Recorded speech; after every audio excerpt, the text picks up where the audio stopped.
कांग्रेस वही पार्टी तो है जो राम मंदिर के खिलाफ 18 वकील खड़ा करती है, जो राम भक्तों पे गोलियां चलवाती है। मुलायम सिंह ने चलवाया था, लेकिन उनके इर्द गिर्द होती है ऐसा, ये सब चीजें। अब ये मित्तल जी हैं, अब इनके पार्टी में चले गए, ये वापसी क्यों हुआ? इसका बड़ा मुद्दा ये है कि जब उनके फॉलोवर गिरने लग गए, जब उनको गालियां पड़ने लगी सोशल मीडिया पे, जब उनको फोन आने लगे कि भैया जो आपने बुक किया था ना, हमने जो शो बुक किया था वो कैंसिल, तब कन्हैया मित्तल जी बोले एक कुर्सी के लिए, एक पार्टी के लिए हमारी जो है इज्जत खराब होगी। इज्जत तो खराब हो चुकी है, इसलिए वो जो है अदला बदली कर रहे हैं। जैसे बहुदलीय पार्टी होती है ना, बदलती रहती है, वैसी हालत कर रखे हैं। तो जब भैया ऐसा है, इनको फायदा मिला नहीं, बोले होंगे भैया राहुल गांधी जी ब्रीफकेस लेके आ जाइए, गड्डी का नोट लेके, गड्डी का नोट नहीं मिला, वापसी जाना पड़ा। तो ये जो है इन्होंने क्या किया?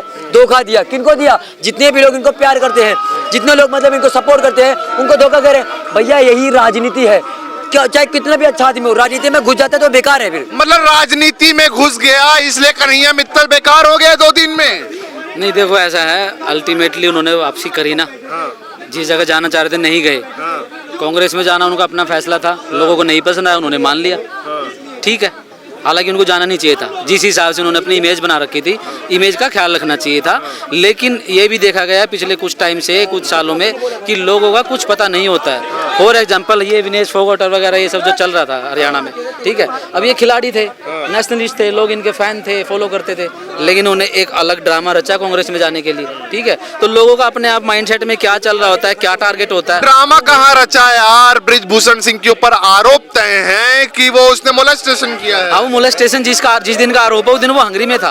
अच्छा। बस प्लस में इस सारी डिबेट पे ही कांटा मार दिया उन्होंने कांग्रेस में जाके। भाई 1000 लड़कियों पे आरोप लगा रहे हो तुम, 10 तुम पेश नहीं कर पा रहे हो। सर शरण सिंह के तरफ जो पहलवानों का आंदोलन हुआ था, महिला पहलवानों का, बृजभूषण शरण सिंह के ऊपर आरोप है। सिद्ध तो नहीं हुआ? सिद्ध तो नहीं हुआ ना? मैं पूछना चाहता हूँ सवाल, आज भी ये लोग वही राग अलाप रहे हैं। एक महिला के लिए उसकी इज्जत से बढ़ के कुछ होता है? बिल्कुल कोई, सही बात है। आप कह रहे हो कि 11 साल से ऊपर, मतलब कम से कम 8-10 साल से लगातार महिलाओं के साथ दुष्कर्म कर रहे हैं ये। यही आरोप था ना?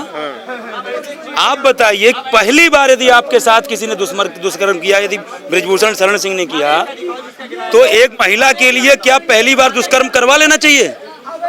देखो पहले 1 मिनट सुनिए, 1 मिनट मेरी बात सुनिए। हाँ, 2019 में साक्षी मलिक ने पूछा था टीवी पे, इंटरव्यू में थी में, वो साक्षी मलिक उससे पूछा था कि आपके साथ ऐसा हुआ है, हैरेसमेंट वगैरह ये वो, उसने क्या बोला था?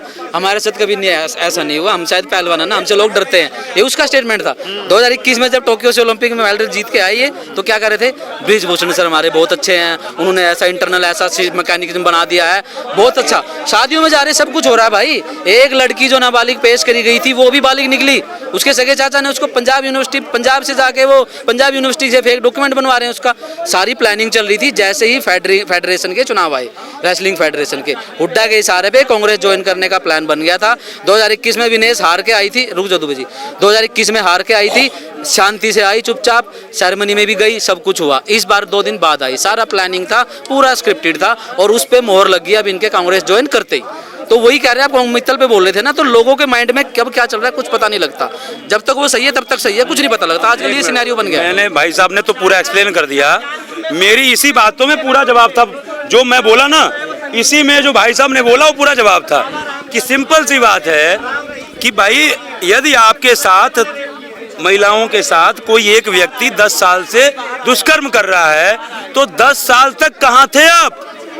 12 साल तक कहाँ थे? मतलब जितने साल से कर रहा है भाई। आज दुष्कर्म हुआ, आपने कल आके बता दिया, चलिए कल नहीं बताया, 15 दिन 20 दिन बाद मीडिया में आया, FIR हुआ।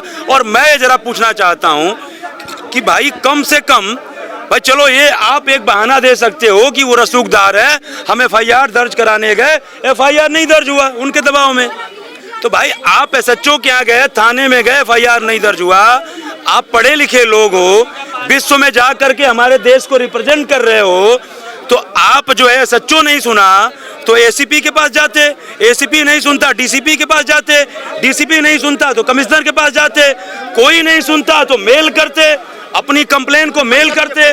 कि जो महिला पहलवानों ने आरोप लगाया कि मेरे साथ जो है, हम महिला पहलवानों के साथ 10-12 साल से जो है ये दुष्कर्म कर रहे हैं, तो मैंने वही कहा, भाई चलिए मान सकता हूँ कि एक बार ये बहाना दे सकते हो कि वो रसूखदार हैं, हम गए FIR दर्ज कराने, नहीं हुआ तो भाई आप SHO के पास जाते, SHO नहीं करता, ACP के पास जाते, ACP नहीं करता, DCP के पास जाते, DCP नहीं करता, कमिश्नर के पास जाते, और कोई नहीं करता तो आप कमिश्नर को मेल कर देते कि भैया हमारे साथ कंप्लेन अपनी मेल करते। मेल का कम से कम प्रूफ तो रहता कि हमने किया है।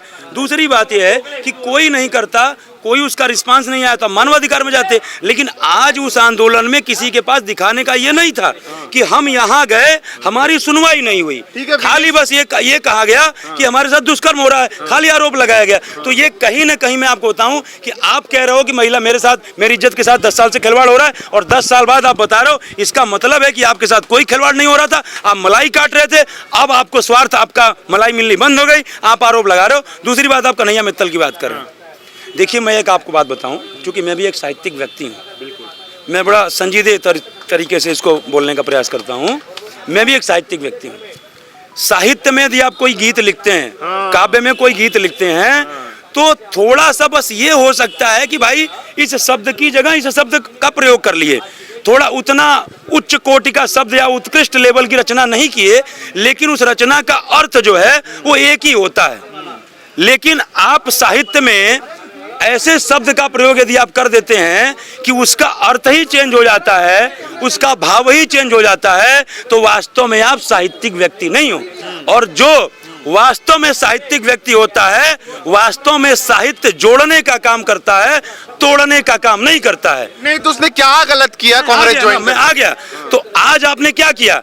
आपने गाना गाया जो राम को लाए हम उनको लाएंगे। मुझे आपत्ति है, ये गाना खूब चला, खूब बजा, लोगों ने इस पे प्रचार प्रसार किया, मुझे इस पे कोई आपत्ति नहीं। व्यक्तिगत तौर पे मुझे इस पे आपत्ति थी और मैंने इसके बदले में लिखा भी, उसी तर्ज पे एक गीत लिखा मैंने, कि मुझे हर्ट हुआ। हमने कहा ये नहीं हो सकता कि जो राम को लाए उनको लाएंगे। बड़े बड़े ऋषि मुनि हजारों हजार वर्ष तपस्या करते रह गए और राम के दर्शन नहीं हो पाए, और तुम कह रहे हो जो राम को लाएंगे हम उनको लाएंगे। राम को लाने वाला पैदा क्यों कौन हुआ? राम खुद चल करके नहीं आए। तो पहली बात तो ये रचना गलत थी, ये गीत गलत थी। लेकिन कुछ लोगों ने भी इसको बड़ा सराहा, क्योंकि भाई उनको जानकारी नहीं है साहित्य की, पहली बात। और उसी आधार पर जब आप अपने स्वार्थ में खाली टीआरपी पाने के लिए गलत शब्दों का प्रयोग करके टीआरपी पा करके पैसा कमा लिए, तो स्वाभाविक सी बात है कि आपने साहित्य को बेचा है।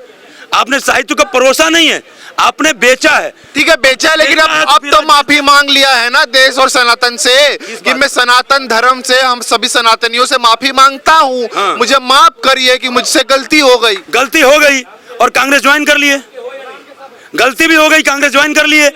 आप उसी उदयनिधि, वो स्टालिन का बेटा जो लड़का है, जो मुख्यमंत्री हैं, उसने कहा कि सनातन डेंगू और मलेरिया है। आपने खूब विरोध किया उस समय उसका।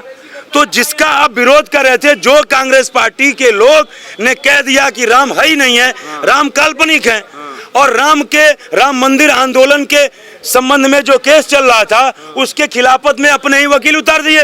कपिल सिब्बल, कांग्रेस के तमाम लोग जो है उसके खिलाफत में क्या कहते हैं कि राम मंदिर न बने। राम मंदिर का फैसला हिंदुओं के पक्ष में नहीं आया है, राम भक्तों के पक्ष में नहीं आया है। जो उसका विरोध कर रहे थे, आज उसी पार्टी के टिकट के दम पे आप चुनाव लड़ने जा रहे हो। अरे भैया थोड़ा धैर्य रख लेते, यदि आपको राजनीति करनी थी तो थोड़ा धैर्य रखते। सर देखो, राहुल गांधी ना एक विदेशी माँ की कोख से जन्मा हुई संतान है। हाँ। वो कभी राष्ट्रवादी बातें कर ही नहीं सकता, उसका रिकॉर्ड रहा है। वो जब भी हिंदुस्तान से बाहर जाता है, हाँ। कुछ ना कुछ वो बकवास करके आता है। ठीक है।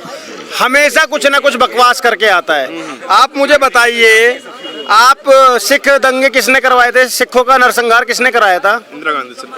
इंदिरा गांधी की हत्या के बाद में जो सिखों का नरसंहार हुआ था, उसमें जगदीश टाइटलर और कमलनाथ का नाम सीधे सीधे था या नहीं था? और उस नरसंहार के बाद में क्या बयानबाजी की गई थी? मौजूदा प्रधानमंत्री के मुंह से क्या कहा जाता है कि जब बड़ा पेड़ गिरता है तो धरती कांपती है। आज वो सिख भाइयों के उसकी बात कर रहे हैं। आज तक उन्होंने सिख भाइयों को इंसाफ तो नहीं दिलाया। उनका बहुत सिंपल सा वो है, हिंदुस्तान में रहेंगे तो अराजक तत्वों को भड़काते रहेंगे, ताकि कहीं शाहीन बाग हो, कहीं मौजपुर हो, कहीं मुस्तफाबाद हो, कहीं दिल्ली जल जाए। समझ गए? हिंदुस्तान में रहेंगे तो ये काम करते रहेंगे, हिंदुस्तान से बाहर जाएंगे तो मुंह की से गंद बकेंगे हिंदुस्तान के बारे में। उनको चाइना ज्यादा अच्छा लगता है, उनको हिंदुस्तान से प्रेम कम है। और राहुल गांधी का रिकॉर्ड है, जब जब विदेश यात्रा करके आते हैं हिंदुस्तान में कुछ ना कुछ घटित होता है। आप इंतजार कीजिएगा, कुछ ना कुछ घटित हो सकता है। अच्छा। क्योंकि मुझे उसमें भी कुछ ना कुछ षड्यंत्र की बू आती रहती है, हमेशा आती है। अच्छा। उसका कारण यही है कि वो आदमी कभी देश हित की बात करता क्यों नहीं है विदेश की धरती पे, मुझे समझ में नहीं आया आज तक। किन सिख भाइयों के बारे में बात कर रहे हो? सिखों का चूड़ा भी, पग भी, और वो 5 के 5 जो उनके वो है ना अमृत भी, सारी चीजें, केस, कंघी, पगड़ी, सारी चीजें सलामत रहेंगी और हमेशा रहेंगी। क्योंकि सिख कोई 1-2% आप मत मानो उनको, ये जो 110 करोड़ सनातनी है ना, वो उनके पीछे ढाल बनकर खड़े हैं। समझ गए? ये 110 करोड़ सनातनी हिंदू उनके पीछे ढाल बन के खड़े हैं, तो उनको किसी बात के डरने की जरूरत नहीं है। इस देश में डरे वो जो इस देश का ना हो, जो इस देश का है, जिसने इस देश के लिए लहू बहाया है, वो सब इस देश में रहेंगे और चैन सुख से रहेंगे। राहुल गांधी को अपनी ये छोटी मानसिकता अब छोड़नी चाहिए। थोड़ा सा ग्रो अप राहुल गांधी।